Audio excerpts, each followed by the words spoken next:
Hello students. इस problem में देखिए क्या बोला जा रहा है कि एक प्रोजेक्टाइल को हॉरिजॉन्टल से कितने मैक्सिमम एंगल से फेंका जाए जिससे पॉइंट ऑफ प्रोजेक्शन से वो हमेशा दूर जाती जाए। तो सबसे पहले मैं क्वेश्चन को क्लैरिफाई कर दूंगा। इस तरह की प्रोजेक्टाइल देख के कई बार स्टूडेंट्स को लगता है कि हाँ, हर केस में वो दूर ही जा रहा होगा। जैसे मान लो किसी इंस्टेंट पे प्रोजेक्टाइल यहाँ पे है, तो पॉइंट ऑफ प्रोजेक्शन से उसकी डिस्टेंस ये वाली हो गई। नेक्स्ट मोमेंट पे वो यहाँ पे है, ये वाली डिस्टेंस हो गई। तो इस वाले डायग्राम में तो दिख रहा है कि वो दूर जा रहा है, बट कोई ज़रूरी नहीं है। मान लो मैं इस तरह का कुछ एंगल बड़ा ले लेता और कुछ इस तरह की मान लो प्रोजेक्टाइल रख देता। तब अब देखो, एक पर्टिकुलर इंस्टेंट पे अगर प्रोजेक्टाइल यहाँ पे थी और उसकी डिस्टेंस ये वाली थी इतनी, तो थोड़ी देर के बाद वो यहाँ पे भी तो आएगा। अब दिख रहा है ना, पॉइंट ऑफ प्रोजेक्शन से डिस्टेंस कम होती जा रही है। एंड ऑब्वियसली जितना ज़्यादा एंगल होगा उसके चांसेस बढ़ते जाएंगे कि वो पास भी आने लग जाए। ठीक है, तो थीटा की एक ऐसी मैक्सिमम वैल्यू मिल जाएगी हमें जिसके लिए हमेशा वो, जिससे कम एंगल के थीटा के लिए हॉरिजॉन्टल से जो एंगल ऑफ प्रोजेक्शन है उससे कम एंगल के लिए हमेशा पॉइंट ऑफ प्रोजेक्शन जो है, पॉइंट ऑफ प्रोजेक्शन से इस प्रोजेक्टाइल की डिस्टेंस वो दूर होते जाएगी। तो ऐसे ही मान लो एक थीटा ले लिया, एक प्रोजेक्टाइल को हॉरिजॉन्टल से थीटा एंगल पे फेंक दिया स्पीड u के साथ, और किसी इंस्टेंट पे ये प्रोजेक्टाइल मान लो यहाँ पे है। ठीक है, तो मैं ओरिजिन से, ओरिजिन बोलो या पॉइंट ऑफ प्रोजेक्शन बोलो, उससे इस पॉइंट को ज्वाइन करने के लिए एक वेक्टर बना देता हूँ। लेट से ये वाला वेक्टर मैंने बना दिया। ठीक है, और इस वेक्टर की लाइन को मैं आगे बढ़ा देता हूँ।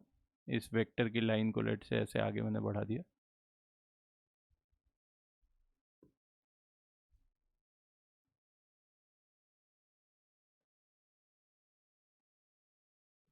ठीक है, ये पोजीशन वेक्टर, ओरिजिन से उस पॉइंट को ज्वाइन करने वाले वेक्टर, इस वाले वेक्टर को मैं बोल देता हूँ लेट से आर वेक्टर है यहाँ तक का।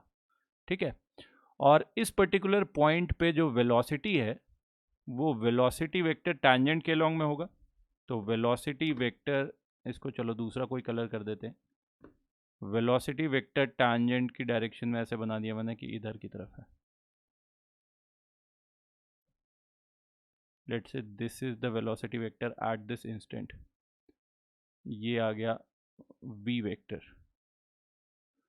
अब यहाँ से अगर हम कंडीशन निकालना चालू करें कि क्या कंडीशन होनी चाहिए जिससे हमेशा r का मैग्नीट्यूड या r वेक्टर का मैग्नीट्यूड इंक्रीज करता जाए, तो एक चीज देखो बच्चों कि ये जो r वेक्टर वाली डायरेक्शन है इधर की तरफ और v वेक्टर वाली जो डायरेक्शन है, उनके बीच का एंगल अगर ये देखोगे, angle let's say that angle alpha, इसको मान लिया अगर हमने, तो ये अल्फा की वैल्यू अगर 90 से बड़ा हो जाता तो क्या होता। जैसे इस वाले केस में देखो, मान लो कोई दूसरा केस ऐसा लिया जिसमें अल्फा ऐसे बनने, वेलोसिटी वेक्टर इस तरफ बन रहा होता, मान लो कुछ ऐसा, एंगल 90 से बड़ा होता, तो वेलोसिटी का एक कंपोनेंट आर वेक्टर के ऑपोजिट डायरेक्शन में आ जाता। दैट मीन्स जो वेलोसिटी है इस पार्टिकल की, उसका एक कंपोनेंट सेंटर की तरफ आ रहा है। और जब भी सेंटर, सेंटर बोल रहा हूं मैं, ओरिजिन या पॉइंट ऑफ प्रोजेक्शन, जब भी ये पॉइंट ऑफ प्रोजेक्शन की तरफ अगर वेलोसिटी का वेक्टर का कंपोनेंट आ गया वेलोसिटी वेक्टर का,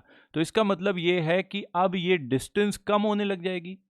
तो डिस्टेंस अगर पॉइंट ऑफ प्रोजेक्शन से बढ़ती रहेगी इस वाले पॉइंट की, तो उसकी कंडीशन ये होनी चाहिए कि वेलोसिटी वेक्टर का कंपोनेंट आर की डायरेक्शन में ही रहे, मतलब बढ़ता रहे आर, जिसको रेडियल वेलोसिटी हम लोग बोलते रहते हैं। रेडियल वेलोसिटी कैसी रहे, पॉजिटिव रहे, वेलोसिटी का component always away from this point of projection आए। तो दैट मीन्स हमारे लिए जो कंडीशन हो गई वो कंडीशन ये हो गई कि ये एंगल जो अल्फा होना चाहिए, that angle alpha must be less then 90, या इक्वल पे भी चलेगा, इक्वल टू और लेस देन 90 डिग्री, ये होना चाहिए। अच्छा, इसी चीज़ को हम और रिफाइंड तरीके से अगर इक्वेशन की फॉर्म में लिखना चाहें तो ऐसे भी लिख सकते हैं कि ये तो हो गई डायरेक्शन आर वेक्टर की, ये वी वेक्टर की, दोनों वेक्टर्स के बीच का एंगल अगर 90 से छोटा है तो I can write the dot product between R vector and V vector, R vector dot V vector. चूंकि बीच का एंगल 90 से छोटा है तो R into V into cos theta आएगा, और कॉस 0 से 90 के बीच में ऑलवेज कैसा होता है, पॉजिटिव होता है। तो that means R vector dot V vector must be greater than और इक्वल टू 0, ऐसा होना चाहिए। ठीक है। अब इसके लिए किसी टाइम t पे हम लोग ऐसा करते हैं कि किसी t टाइम पे r वेक्टर और v वेक्टर की वैल्यू निकाल लेते हैं। तो अब ये चीज करने के लिए कंपोनेंट्स के टर्म में इसे निकालो, x and y coordinate horizontal और वर्टिकल में ले ही रखे हैं। तो v वेक्टर अगर मैं लिखना चाहूंगा तो I can write v vector as velocity का horizontal component into I cap. तो हॉरिजॉन्टल तो चेंज ही नहीं होता, वो रहेगा कितना, u cos theta. So u cos theta I cap plus velocity का y component after t time. तो इनिशियली कितना है, u sin थीटा है, t टाइम के बाद कितना हो जाएगा, यूनिफॉर्मली एक्सेलरेटेड मोशन हो रहा है, एक्सेलरेशन वर्टिकली डाउनवर्ड डायरेक्शन में है, या बोल सकते हो कि माइनस जी जे कैप है। तो final velocity in y direction will be equal to u sin theta minus ji t, first equation से लिख दिया, इनटू जे कैप कर देंगे हम लोग। तो ये हो गई, आ गई वेलोसिटी वेक्टर इस पॉइंट पे। इसी तरह से पोजीशन वेक्टर आर वेक्टर में लिखूंगा तो R vector will be equal to, इस वाले पॉइंट से एक परपेंडिकुलर ड्रॉप करो, तो ये वाली distance, let's say this is x, और ये वाली डिस्टेंस है ऊपर वाई। तो x i cap plus y j cap इसका पोजीशन वेक्टर लिखा जा सकता है। एक्स कितना होगा, हॉरिजॉन्टल डायरेक्शन का displacement will be horizontal velocity into time, because horizontal velocity is constant. So this is u cos theta into t i cap, plus y direction में देखो सेकेंड इक्वेशन लगाएंगे, टाइम के terms में हमें निकालना है displacement. तो displacement Y will be equal to U sine theta into T minus half G T square, second equation से। तो U sine theta into T minus half G T square J cap, ये लिख लिया। अब R vector dot V vector greater than equal to zero का sign लिखो। तो R vector dot V vector, इसको R vector dot V vector लो तो आई कैप का आई कैप के साथ, तो यू कॉस थीटा मल्टीप्लाई हो गए। So U square cos square theta into T, इन दोनों को मल्टीप्लाई करो जे कैप वालों को, तो यू साइन थीटा टी और इधर यू साइन थीटा, इन दोनों का मल्टीप्लीकेशन फर्स्ट टर्म का आ गया you square sine square theta into T. ये जी टी वाले टर्म को इधर के minus half G T square वाले से मल्टीप्लाई करो तो माइनस माइनस प्लस हो गया, plus half G square T का क्यूब, ठीक है। और तीसरा हो गया क्रॉस मल्टीप्लिकेशन वाला, U sine theta into minus half G T square और U sine theta T into minus जी टी, तो -1 so basically -3/2, so -3/2 G T square into U sine theta greater than equal to 0। अब इसमें t हर जगह ही आ रहा है, तो चाहो तो t एक कैंसिल कर दो, क्यूब में से एक पावर कम कर दो, स्क्वायर में से एक पावर कम कर दो। ये जो फर्स्ट दो टर्म बन रहे हैं उसमें you square cos square plus U square sine square बन जाएगा यू स्क्वायर, तो this will become you square, T उड़ा दिया तो बस यू स्क्वायर ही बचा। दूसरे वाले टर्म में से एक टी उड़ाया तो 1/2 जी स्क्वायर टी स्क्वायर, इस वाले में से एक टी उड़ाया तो -3/2 G T into U sine theta.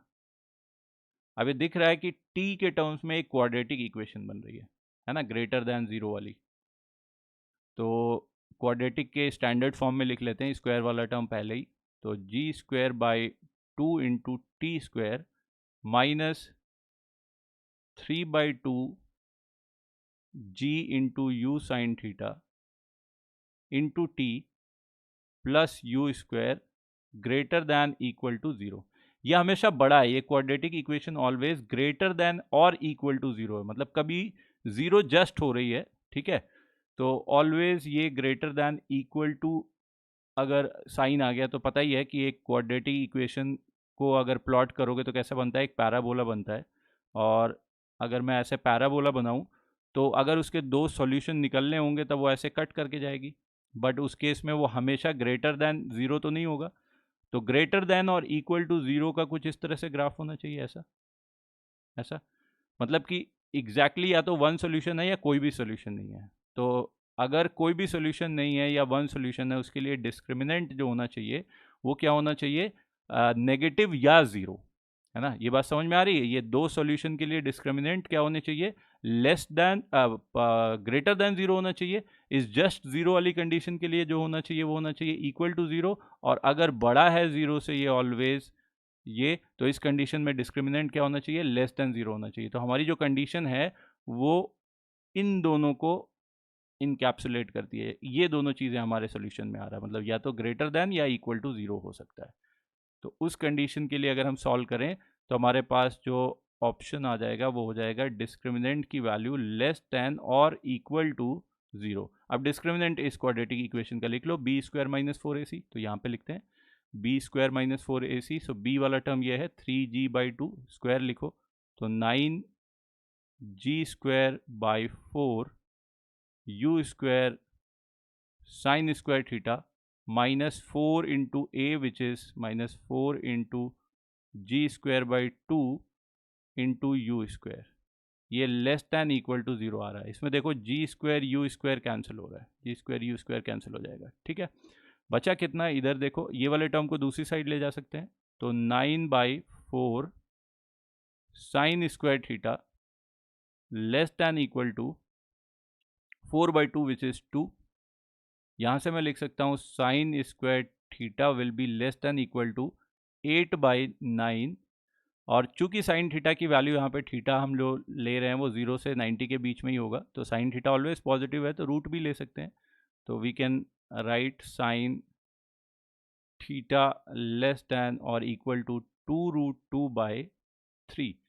और पता है कि साइन थीटा का जो ग्राफ होता है वो ऐसे 0 से 90 के बीच में इंक्रीजिंग होता है, इंक्रीजिंग फंक्शन है। दैट मीन्स यहाँ पे थीटा की वैल्यू जो मैक्सिमम आएगी वो तब आएगी जब साइन थीटा की वैल्यू कितनी हो, 2√2/3 हो।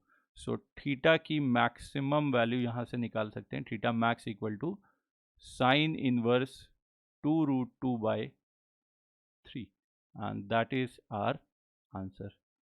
तो स्टूडेंट्स, अगर ये प्रॉब्लम आपको अच्छी लगी हो तो इस तरह की और भी प्रॉब्लम प्लेलिस्ट में काइनेमेटिक्स की पड़ी हैं। और अगर आप 12th के हो, रिवीजन के लिए यहाँ पे आए हो, तो आपको 12th के भी मिल जाएंगे, डिफरेंट डिफरेंट चैप्टर्स के थ्योरी पार्ट भी है और अच्छे अच्छे प्रॉब्लम्स भी हैं। तो आप उन सारे को प्लेलिस्ट में चेकआउट करो और चैनल एक बार देखो अच्छे से, और अपने फ्रेंड्स को भी सजेस्ट करो कि ये वीडियोस देखें, शेयर करो, सब्सक्राइब करो। और अगर किसी तरह के प्रॉब्लम्स हैं आपको, कुछ अच्छी प्रॉब्लम्स अगर आपको कोई है जिसमें आप अटके हुए हो, तो वो पोस्ट भी कर सकते हो कमेंट सेक्शन में। तो मैं उसको ट्राई करूँगा कि अगर मुझे मिल जाएगी तो मैं उसको सॉल्व भी करूँगा। Thank you.